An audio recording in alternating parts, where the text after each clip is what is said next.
kalingap mga ka-adonis, kung hindi po tayo nagkakamali, nagkomento po itong si Argento Polar doon po sa diet ni Dokla.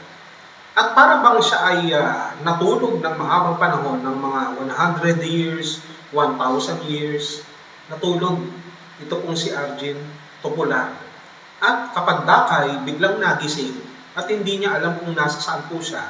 And suddenly, bigla niya na lang naisip na 24K.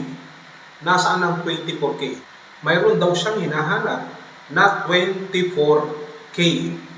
Imagine, bigla niya na lang naisip yun na 24K. 24K. Mukhang nagkakahanap pa na ng pera dito May 30K kay Kuya July. Meron pang mga kung ano-anong 20K dito kay Kalingap Rob. At gusto niya sigurong makisali. And suddenly, na-realize niya nga na meron yata akong 24K kay Kalingap Edu.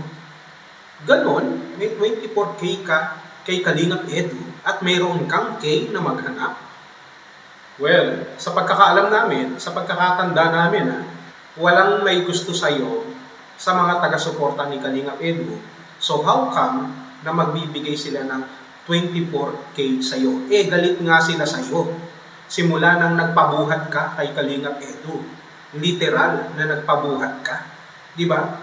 Naghanap ka pa ng 24K Inamoy mo na nga yung bango ni Kalingap Edu nang siya po ay gumamit ng 24K perfume. Hindi ba naglambitin ka na nga doon kay Kalingap Edu? At ikaw ay may sakit noon at yun, nagpadala ka sa ospital, dinala ka naman, at yung 24K ngayon, hinahanap mo pa. Saan ba yung 24K? Sino ba nagbigay sa'yo? Kung sa mga taga-suporta naman ni Kalingap Edu, sa mga sponsor niya, mukhang walang magbibigay sa iyo ng 24K. Nakakagulat ka naman. Gusto mong gumaya doon sa mga naghahanap, nakikihanap ka rin. No, ang tagal mong natulog, para kang isang hero sa Egypt na natutulog na mahabang panahon, and suddenly, bumangon ka sa kanilalagyan mo at inisip mo kung nasaan ka. At pagkatapos, naisip mo yung 24K. Bigla-bigla. So, napaisip naman kami.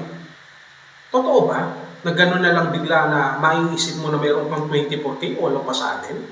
May patago ka ba kay Kalingap Edu?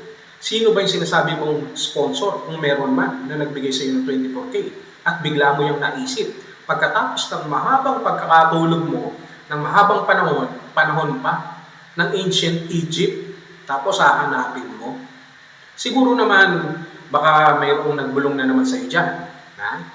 Baka naman si Joel Salcedo na naman may mga pakananyan o si Kapeso. Dahil itong mga ito, no, kahit na anong klaseng amount, gaano man yan kalaki, hahanap at hahanapin ng mga yan sa Kalingap. Kahit nga yung mga maleta siguro na mga binigay sa senador baka hanapin pa yan sa Kalingap dahil baka sabihin nila binawasan pa ng Kalingap. At yung mga proyekto sa DPWH, malamang iisipin nila may insertion sa Kalingap. Lahat ng figures ay hahanapin ng mga yan ni Salcedo at Kapeso sa Kalingap. At malapit marahil na sulsulan niyan, baka sila nga nagsulsul niyan kay Argento Polar na makisali ka na sa amin dito. Maghanap ka na rin ng pera mo ng 24K kahit wala kang 24K, sabihin mo naghahanap ka rin.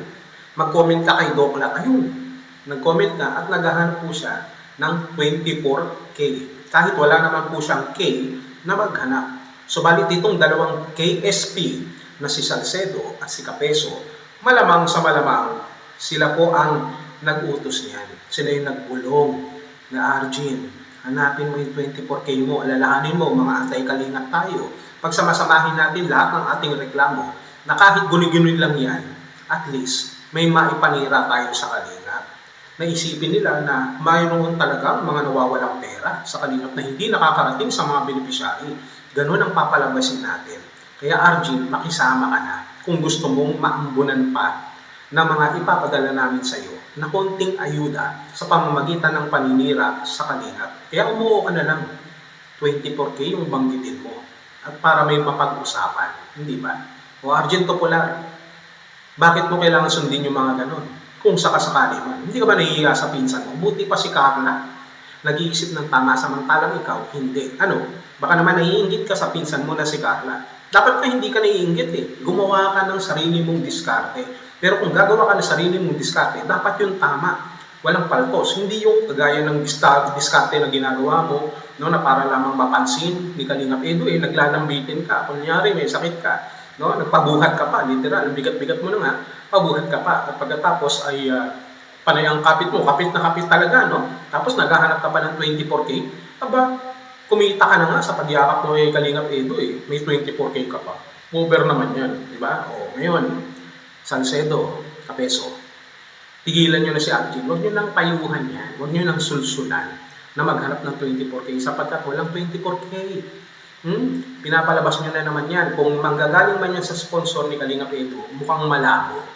Malabo pa sa mata ng may katarata na magbigay ng 24K. Kasi nga, galit sila kay Arjun, ayaw nila. Simula nang naglampitin si Arjun kay Kalingap Edu, ayaw na nila. Promise. Kaya Arjun, matulog ka na lang ulit. Yung 24K na yan, panaginip mo lamang yan. Ha? Kayo, huwag kayo nagpapaniwala sa mga ganitong klaseng komento. Napag-utusan na naman yan at inuto-uto na naman nila si Arjun. Arjun, kawawa ka naman. Gumawa ka naman ng matino na bagay. Matagal ka nang nananahimik. Mas maganda naman nahimik ka na. Manahimik ka para hindi ka napagtutuunan ng pansin ng mga Kalingap reactors na ang pinaglalaban ay katotohanan at pagwiran lamang. Hindi kagaya ng mga kasamang mga sila Kapeso at Salcedo na puro malasado ang mga utak. Gets?